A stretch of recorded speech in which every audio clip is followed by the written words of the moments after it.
Olá, Masterfãs! Bem-vindos ao Master Tuts. Eu sou o Henrique Barros, arquiteto e instrutor dos cursos Master Tuts, e vamos lá para mais uma aula do nosso curso gratuito V-Ray 4.2 para o SketchUp. Na aula de hoje a gente vai conhecer a aba de configurações do V-Ray. Essa aqui é uma parte muito importante na hora de você criar renderizações. Geralmente a gente pensa que precisa configurar muita coisa para poder começar o render, e nessa aula eu vou mostrar quais são as principais configurações que eu utilizo para começar a trabalhar na renderização do modelo, e vou mostrar algumas funções interessantes para você poder melhorar a visualização do seu projeto. Vou abrir o Asset Editor, clicar na aba Configurações, e aqui a gente vai ter todas as opções disponíveis para você poder configurar o seu renderizador. E na primeira guia a gente vai encontrar as opções de render. Você vai ter principalmente nessa versão três opções. O Render Bucket, que é o render que eu chamo de produção, é aquele render que você vai usar para finalizar o seu projeto. Você tem o Render Interactive, que é a opção para renderizar em tempo real. E ainda você tem o modo Progressive, que ele vai renderizar a sua imagem aos poucos. Geralmente essa opção aqui vem habilitada por padrão, como a gente pode perceber aqui. Além dessas opções, você ainda pode também renderizar de acordo com o seu hardware. Você pode selecionar a CPU, que é o seu processador. Você também pode selecionar o modo CUDA e o modo RTX, que são relacionados à placa de vídeo. Geralmente placas da Nvidia, mas você pode sim trabalhar com outras placas de vídeo, como as placas da AMD. O modo CUDA permite que você renderize com a placa de vídeo e também utilizando o modo híbrido. Quando você seleciona essa opção, eu posso clicar nesse ícone e aqui eu posso habilitar o processador para ajudar a renderizar em tempo real, utilizando não apenas o processador, mas também a placa de vídeo. E o modo RTX é um modo de renderização mais atual que permite o uso de placas que possuem Ray Tracing em tempo real, o que é uma opção bem legal, e a gente pode renderizar com esse modo se a placa suportar RTX. Esses termos você encontra na própria placa de vídeo, ok? Eu vou renderizar essa primeira cena utilizando o modo Progressive, sem mudar absolutamente nada aqui no meu render, e a gente vai ver como é que ele funciona. Olha só.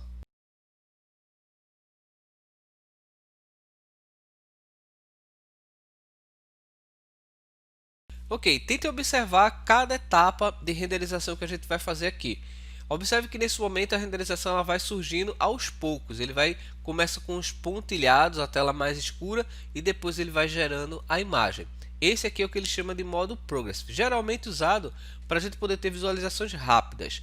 Quando você tem um render de baixa qualidade, você vai ver vários ruídos, que são essas partes aqui do modelo, e também alguns problemas que podem surgir, como manchas ou então alguma parte mais parecendo que está suja no seu render. Isso é muito comum e não prejudica a sua visualização. Se você vai fazer um teste de iluminação, então você pode usar essa técnica. Habilitando o modo Interactive, o que vai acontecer agora é que eu vou renderizar minha cena novamente, porém ela vai ficar em tempo real. Isso quer dizer que se eu fizer qualquer modificação aqui na minha cena, como por exemplo deslocar os meus objetos, eu vou arrastar a cadeira para o lado, você vai perceber que ele vai alterando a visualização. Então eu posso escolher outras cenas aqui no meu projeto e testar. Isso ajuda bastante, principalmente na hora de você configurar materiais. Você pode habilitar o modo Interactive, começar a configurar os seus materiais. Essa cena eu criei todas com blocos do Arc Design, então você pode encontrar esses blocos também lá. Tá? Eu criei apenas a cena e usei uma textura do Polygon para fazer o piso. Então a gente tem uma cena bastante simples e eu consigo visualizar ela dessa maneira e vou ajustando. Caso tenha alguma coisa errada, eu posso utilizar esse modo de renderização. Voltando lá nas configurações do V-Ray, nós também temos as opções de qualidade. Você vai ver logo aqui abaixo, você pode modificar essa qualidade, ter uma qualidade ainda mais baixa na hora de você testar. Isso ajuda para você poder ter mais velocidade no render. E também habilitar a opção de efeitos em tempo real, se você tiver efeitos na cena, para que eles se comportem de forma mais rápida também. Então esses controles, olha, permitem que você faça modificações e consiga ter uma velocidade maior na hora dos testes aqui na renderização. Ok, além das opções de render, nós também vamos ter o Denoiser, que é uma opção para ajudar a limpar os ruídos da sua cena. Lembrando que essa opção não é ideal para você poder renderizar a sua imagem com a qualidade final. É importante que você trabalhe no Denoiser de forma muito sutil e configure o render da maneira certa, porque geralmente você acaba perdendo qualidade. A gente vai desabilitar o modo render interativo e habilitar o modo de render de produção Bucket, que é esse render aqui, olha. E em seguida eu vou parar o meu render e desabilitar o modo Progressive. Renderizando com essa opção, a gente vai ter o render de uma forma diferente. Você vai perceber agora que ele vai exibir uns quadradinhos aqui na tela que vai limpando a imagem. Por isso que a gente chama de modo Bucket, que são esses quadradinhos aí na tela. Ok, como o denoiser está habilitado, você vai perceber que nessa área da parede a gente praticamente perdeu todo aquele ruído. Olha só, voltando em modo RGB aqui em cima, você vai ver que a parede tem bastante ruído, onde tem a área de sombra do modelo. E quando a gente habilita o denoiser, ele vai tirar quase que completamente esse ruído. Então olha lá, fica bem legal. Na opção de câmera, a gente já viu algumas aulas aqui como é que configura a câmera para poder definir a exposição do nosso modelo. Além dessa configuração padrão da câmera, a gente também tem o modo Depth of Field, que é um efeito que a gente pode utilizar, muito conhecido, que é o efeito de profundidade de campo. Nós também podemos habilitar efeitos de vinheta. Eu não acho muito interessante esse efeito, porque você pode criar no Photoshop de uma maneira muito mais interessante. Outra configuração que a gente faz logo de início é o Render Output, que é o tamanho da saída da imagem. Aqui é praticamente isso, você definir a saída da imagem e também poder escolher um local para salvar a sua imagem. Caso você deixe seu render trabalhando, você pode escolher essa opção e salvar automaticamente. Você também pode configurar animações utilizando o V-Ray. O V-Ray trabalha perfeitamente com essas opções de animação, mas infelizmente o SketchUp não tem muitos recursos para você poder criar animações mais complexas. Então a gente utiliza essa ferramenta aqui geralmente para poder gerar algumas vistas em movimento. Nós também temos a guia Environment, que é uma guia muito trabalhada também quando a gente começa a renderizar, principalmente quando você desabilita a opção de background, e você pode utilizar outras opções para poder substituir mapeamentos aqui dentro do V-Ray, como por exemplo Global Illumination, Reflection, Refractive. Você pode escolher mapas diferentes para poder criar efeitos que vão funcionar em conjunto com a iluminação que você está trabalhando na cena. E a opção Material Override é uma opção bastante conhecida. Ela simplesmente vai fazer com que os materiais sejam substituídos na tela.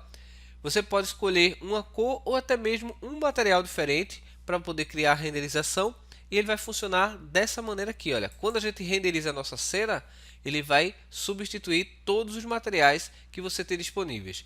Eu utilizo essa opção apenas para poder mostrar qual o resultado da iluminação. Nunca utilizo ela para criar a iluminação, porque quando a gente configura dessa maneira, a gente não vai ter os rebatimentos da luz, porque você vai ver que a cena ela aparece um pouco mais clara agora, porque todos os materiais estão com uma única cor, no caso, mais branco. Geralmente a gente também trabalha com a cor branca para poder representar essa iluminação no projeto. Então ela é uma ferramenta importante e você pode utilizar para poder mostrar qual é o resultado da sua iluminação. É dessa maneira que eu utilizo. Abaixo você vai encontrar a opção Swarm, que serve para você habilitar outros computadores que possuam V-Ray na sua rede, ou até mesmo Render Nodes, que são opções que você instala para que os outros computadores funcionem como um renderizador. Isso é bem legal porque você consegue criar uma rede e renderizar de uma forma mais rápida, já que você vai ter mais processadores trabalhando. Eu costumo dizer que essas primeiras configurações geralmente são usadas para definir qual é o tipo de imagem que eu quero criar, e do lado direito a gente configura a qualidade do render. Então a gente tem diversos parâmetros para poder configurar a qualidade. Claro que você não vai precisar modificar todas as opções, porque o V-Ray já define de forma automática muita coisa. Porém, algumas opções são muito importantes, eu vou mostrar exatamente elas para você saber qual é a opção que você vai utilizar para poder conseguir maior velocidade e também para conseguir melhor qualidade. Eu vou desabilitar o Material Override para a gente ver o nosso material completo. Na primeira opção, chamada Render Parameters, a gente vai controlar a qualidade da nossa imagem relacionada aos ruídos. E na opção Global Illumination, a gente vai controlar a nossa imagem em relação ao motor de render utilizado para poder definir a qualidade dele. Se você utilizar o motor chamado Brute Force, você vai ter mais qualidade na renderização, porque ele não vai perder nenhuma informação do seu modelo, porém o tempo de render vai ser maior.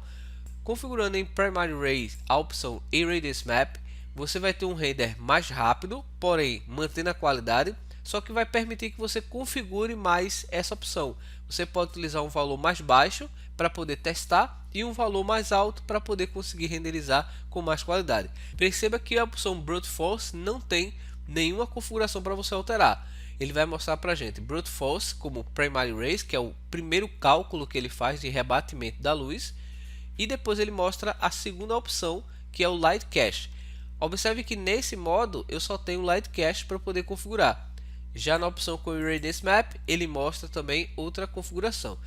Geralmente as pessoas, quando começam a utilizar o V-Ray, pensam que ele é muito complicado, mas na verdade a gente vai perceber que o V-Ray ele não é complicado. Ele tem várias funções que permitem que a gente ajuste. Se eu mantiver o modo padrão e até mesmo utilizar alguns recursos já pré-definidos, como por exemplo na qualidade eu definir ele como alto, você vai perceber que ele atualiza todos os valores para a gente. Olha só, eu coloquei ele como alto mais, você vai perceber aqui, olha, e olha as configurações que ele fez para a gente.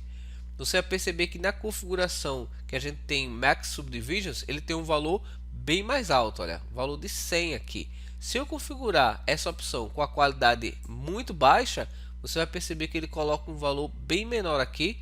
Na opção de subdivisões Light Cache também, olha só o valor 600.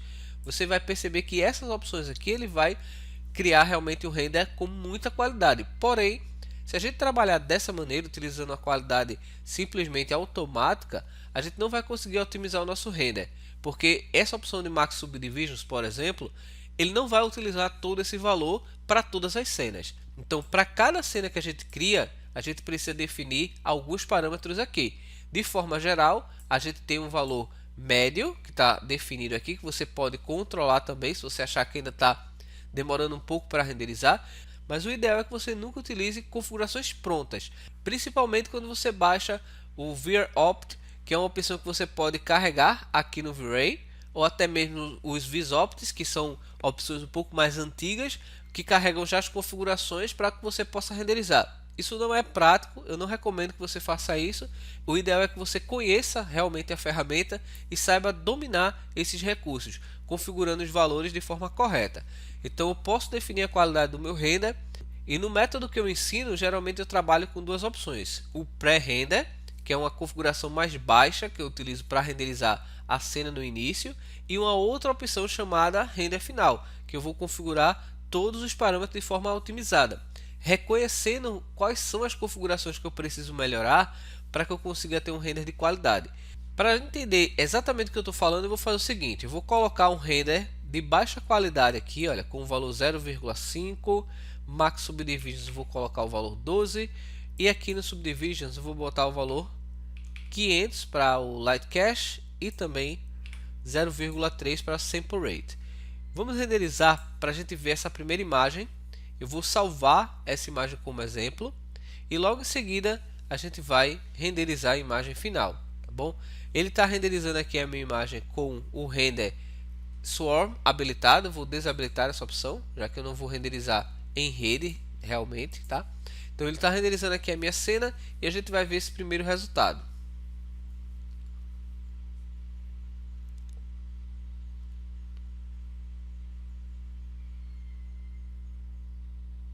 Ok, eu vou salvar a imagem no histórico para a gente poder comparar a diferença utilizando um recurso bem mais alto aqui, tá? Eu vou selecionar simplesmente na opção de qualidade, eu vou colocar ele como High e eu vou renderizar essa cena para comparar o tempo. Vamos lá. Bom, salvando aqui a nossa imagem final, olha só o resultado que a gente tem. Em relação à qualidade da nossa imagem, realmente a gente percebe que a qualidade é muito alta. Eu vou deixar em RGB para a gente comparar, olha lá. Essa aqui é a imagem que a gente renderizou com a qualidade mais baixa. A gente percebe bastante ruído aqui na imagem, olha. Algumas partes do modelo parecem também que estão faltando. Quando a gente configura a imagem com mais qualidade, a gente não tem essas manchas praticamente, olha só. Nosso modelo ele fica muito preciso, a qualidade é muito visível, porém compare o tempo de render. Olha lá, a gente levou 30 segundos para fazer essa imagem e essa outra imagem aqui ela levou 3 minutos para ficar pronta. Então imagine que você tem uma cena muito maior, onde você vai renderizar o seu projeto com essa qualidade máxima que ele define aqui, de forma automática, você vai ter um render aí que vai demorar muito. Então às vezes a gente tem esse problema de demora do render, né? Muitas pessoas falam sobre como otimizar o render, o que você precisa entender é que se você vai fazer testes, você vai utilizar uma qualidade mais baixa e quando você for finalizar a sua imagem, você vai configurar ela com a qualidade mais alta. Porém, tomando cuidado para não colocar parâmetros de forma exagerada. Por isso mesmo que se você baixa arquivos prontos para Overlay, para poder usar como configurações de render, isso não vai funcionar, porque para cada cena que você cria, você vai ter um aspecto diferente. Nesse caso, eu tenho uma cena que toda essa parede aqui ela é completamente vazia. No caso do Ray, não usaria mais do que uma amostra para poder selecionar esse modelo. E aqui ele já define, olha, em Main Subdivisions, o valor de 2. Quer dizer, ele vai configurar duas amostras, mesmo não precisando de duas amostras de configuração. O que eu estou falando aqui é uma parte mais avançada da renderização, que é quando a gente otimiza realmente o nosso modelo e assim a gente consegue tempos de render menores com uma qualidade melhor.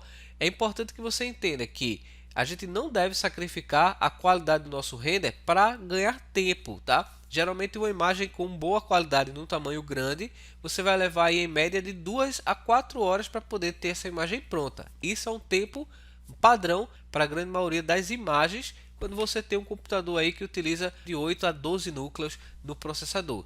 Se você tiver um computador que tem mais núcleos, você consegue renderizar mais rápido as suas cenas, já que você vai ter mais processamento. Isso é uma coisa muito importante. Qualquer computador consegue renderizar com V-Ray. Ele não vai te dizer que o computador não vai conseguir renderizar. Porém, quanto menos processadores você tiver, quanto menos núcleos no processador, mais tempo de render vai levar. Por isso é importante entender esses princípios também. Eu vou deixar o render com a qualidade mais baixa e as configurações que a gente tem aqui ainda, olha, que são as configurações avançadas de câmera e também a opção de Volumetric Light, elas são definidas para você poder criar efeitos, tá? Aqui você pode criar efeitos utilizando, por exemplo, o Aerial Perspective ou o Environment Fog, e nas configurações de câmera você pode trabalhar para você poder criar efeitos mais avançados. Nas versões atuais do V-Ray, eu recomendo que você utilize o Exposure Value para poder configurar a câmera de uma forma mais prática, já que essa opção está disponível nessas versões e realmente ela funciona muito bem. Você vai perceber que se eu alterar esse valor aqui para 10, por exemplo, ele vai configurar a opção de filme ISO com outro valor. Então essas configurações aqui, olha, elas estão completamente ligadas. Então eu posso alterar os valores aqui ou alterar aqui e eu vou ter o mesmo resultado. As configurações de câmera avançada você só vai usar se você quiser criar efeitos do tipo Depth of Field, Bokeh, que é um efeito que está aqui, olha, já disponível. Você também pode utilizar para poder criar efeitos de Motion Blur. Então todos esses efeitos você vai precisar desses parâmetros de câmera. Sobre a opção Denoiser, a gente tem duas opções para poder utilizar. Uma que é a NVIDIA Inteligência Artificial, que você pode habilitar se você tem uma placa NVIDIA, e também a opção de V-Ray, que ele vai utilizar o seu processador para poder limpar o seu render. O Denoiser é uma função muito boa. Você consegue utilizar ela para poder limpar o seu render por modo padrão. Ele já vem com um valor de raio bem alto aqui, que geralmente acaba prejudicando a sua imagem. Eu recomendo que você trabalhe com valores menores. E para finalizar as configurações, a gente tem uma aba no final aqui, olha, que ele vai mostrar principalmente duas coisas. A primeira é que você pode escolher o tema que você vai utilizar, que pode ser esse tema padrão ou então uma tela mais clara, que fica mais parecida com as opções que a gente tem aqui no próprio SketchUp, e você pode habilitar e desabilitar as propriedades avançadas. Selecionando o modo básico, você vai perceber que algumas funções da ferramenta elas vão sumir. Eu vou clicar em Apply e você vai perceber que ele vai desligar algumas configurações do nosso render para que a gente possa trabalhar em funções mais básicas mesmo. Como por exemplo, nos materiais, você vai perceber que agora a gente não tem, olha, todas aquelas configurações. Por exemplo, no reflexo, eu não tenho as configurações de reflexo aqui, olha, para poder configurar outros parâmetros. Da mesma forma, no diffuse eu também não tenho opções. Na refração, ele vai mostrar apenas as configurações da refração. Mas se você quiser habilitar o modo avançado aqui no próprio material, você pode clicar neste ícone aqui, olha. Habilitando essa opção, você vai ver que ele vai adicionar novos recursos, olha, como por exemplo aqui no reflexo, você vai ter agora essas opções do Gloss Fresnel, a opção de Anisotrope. Você também vai ter em refração agora as opções, olha, de Dispersion, de Fog Scattering. Então você tem opções mais avançadas quando você habilita e desabilita essa opção.